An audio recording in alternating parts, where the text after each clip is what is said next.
What's up, YouTube? Today we're going to be working on this 76 Corvette. Came in, it had a transmission leak, so basically it's getting a pan gasket upgrade as well as a selector shaft seal. It's a real common issue on the automatic transmissions. You see, it'll basically drip down on the pan. Anytime you have any kind of oil leak, whether it be a transmission or engine leak, it basically starts from the highest point. So that's what you got to do. You got to go under there with a flashlight and actually try to find the source of the leak. And 9 times out of 10, it's just that one high up leak that you spot. So that's what we're going to do today. And I'll show you the car. It's got a traditional 350 small block Chevy with a 4-barrel carburetor. We've got a HEI ignition on this setup. It's got a turbo 350 3-speed transmission, and it's pretty much all stock. It's got some aftermarket valve covers, but that's pretty much it. The rest of it's bone stock. You know, a little bit of repair work over its life, but you know, predominantly 100% stock. In the first box, he had another issue with the car. Basically, a lot of the dash bulbs are burnt out. Here's the bulb kit. We've got all our dash bulbs here, as well as the interior lighting. Alright, so traditionally, these transmissions had a cork gasket. Pretty much everything was cork back in the day. It's a pretty sad material for gaskets. The machine surfaces are really nice on the car. Moroso has an upgraded pan gasket, so this thing is made out of rubber. It's got steel inserts inside this, so it's almost crush proof. You know, I have really good luck using stuff like this. Now, Felpro makes some stuff for like pan gaskets and valve cover gaskets that's actually an upgrade to what these cars came with from the factory. So if I had to do something like that, you know, rubber is the way to go. This is the selector shaft gasket.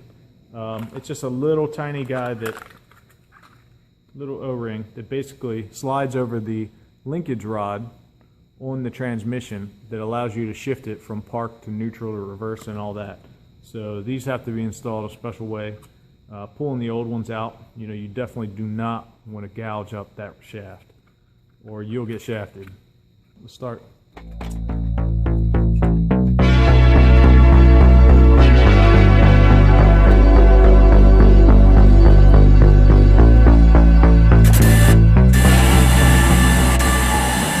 You can see the transmission back here. Basically, the seal that seals up this shaft here has to be changed out.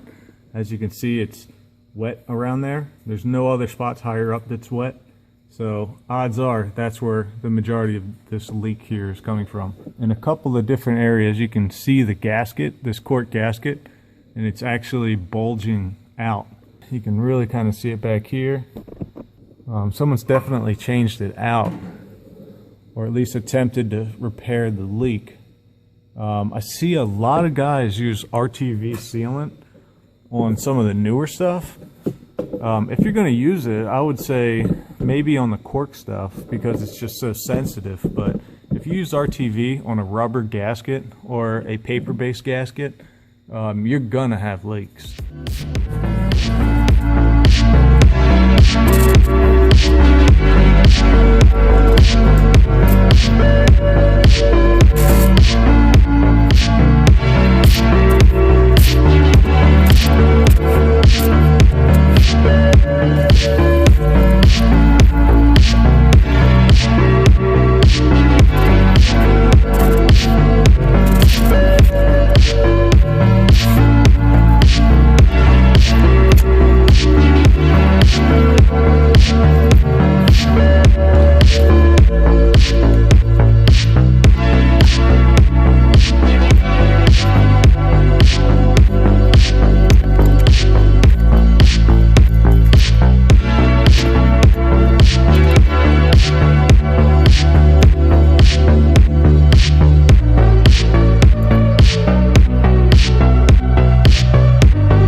at the shaft. Good thing I did, because as you can see, this line right here, that is where the O-ring or the seal sits, and if you rotate it around, you'll see a gouge taken out of that shaft. So there ain't no way in hell this shaft is going to seal up. There's another on this side. So somebody, he had this transmission rebuilt. These can be a little difficult, as you can see how I removed it by putting a pair of adjustable wrenches on the end and then wiggling it while pushing from this side. Well, they just stuck pliers on it and they grabbed it on the sealing surface, unfortunately, so they've destroyed this thing. So we're not going to be able to use this. So we'll have to see what we can do. I might have one I can grab out of a spare transmission. Maybe we'll see if I do.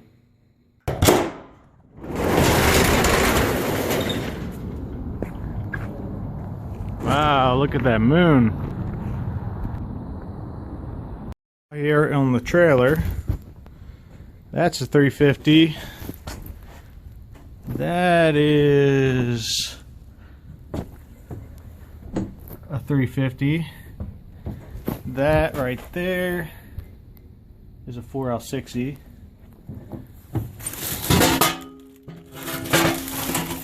That's a 350. And that's a 350. So I've got a bunch of 350s, but they're all complete and running. I don't want to cannibalize a good transmission for one shaft. So we're going to have to place an order and get one sent out here, because I'm not wrecking mine. You know, I don't like seeing that. I don't like seeing that happen to my customers' cars and all that. So we're going to have to reset and come back, you know, at a later date and try to get this thing back together as soon as possible, because I don't like having dead cars on my lift. But that'll pretty much sum it up for today. We're not really going to do a whole lot more with this, but stay tuned for the next one. All right, thanks for watching. Be sure to subscribe for updates, and we will see you on the next one. All right.